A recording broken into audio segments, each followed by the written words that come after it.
Hey guys, Coach Blicker again. I want to talk to you a little bit about goals. You got individual goals, you've got team goals. In this video, I want to talk more about individual goals. Why even have a goal? What is a goal? Basically, a goal is just something that you want to achieve, that you want to work towards.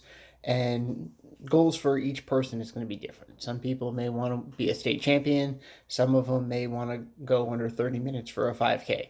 These are all different goals, and they're all set up by what personally we want.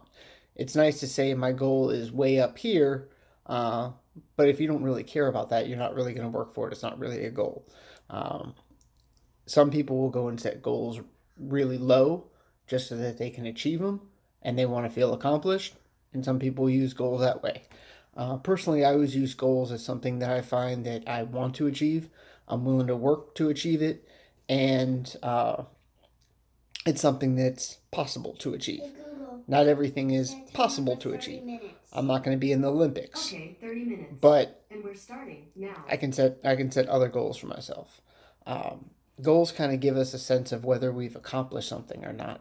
At the end of the season, because everyone's season is going to end at some point, um, are you happy with the ending?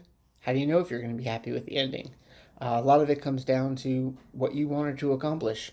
Say you wanted to accomplish a certain time. Did you hit that time? Did you not hit that time?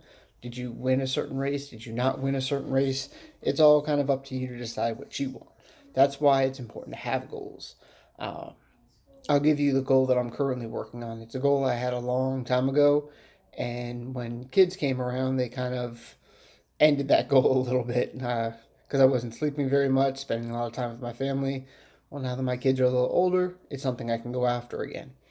I had a goal to run 10 miles under 60 minutes, which means I need 5:59 mile pace for 10 straight miles. Um, it's something that I actually talked about with my dad before he passed, and my dad was one of the most positive, optimistic people that I've ever met, and kind of brings it back, and it's something I'm ready to attack again. And I'm a long way from being in that type of shape. So I've got a whole plan set up. I've got like a two-phase plan that I'm going after to get there. I'm in phase one now, going through, and I've set certain goals inside of that goal to hit. I know I need to hit this mark, and this mark before I'm ready to move on to the next phase. Um, so that's currently what I'm working on. That's what my goal is set at.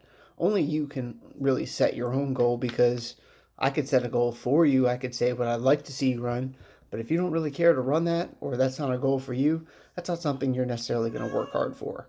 Uh, and having a goal without putting the work in for it is just basically talk.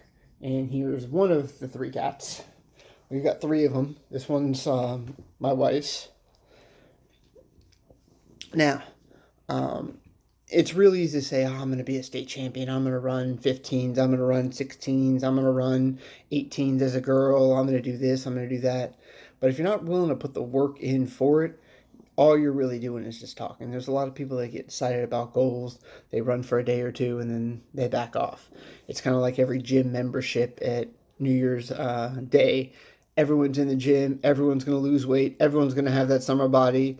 And then by like the third week of January, the gym is empty. No one's in there anymore, and they're still collecting your membership fees. So you're basically paying them for a service that they don't have to provide because you're not showing up.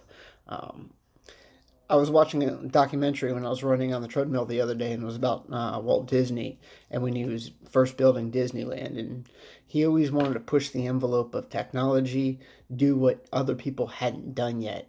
And one of the things where he was trying to do that was in Fantasyland, which is kind of like where Space Mountain is in Disney World now.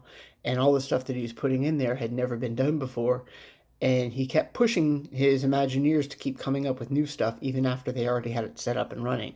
And they said, well, we've already got this. Why do we keep needing to do more? He said, because look at all this. Tomorrow quickly becomes yesterday. So whatever you think is going to be in the future, very quickly that future becomes in the past. So it's really easy to put off things to the next day, but pretty soon you run out of time to actually achieve what you're trying to achieve. So you need to make sure that whatever goal that you're setting, you're actually going to be willing to put forth the work to get there. And if not, all you're really doing is just talking. And a whole lot of people can talk. It's really easy to talk. You go on social media, everybody runs their mouth about this, that, and they can do this, they're going to do that. And then things never happen because people never put forth the work required to get there. So over the next couple days, think about what your goals are, because I'm going to ask you guys. I want to know what you want to achieve, what you're trying to work for. So keep that in mind. The next video I'll put up will be about team goals and what I think the teams should be able to do. Have a good day.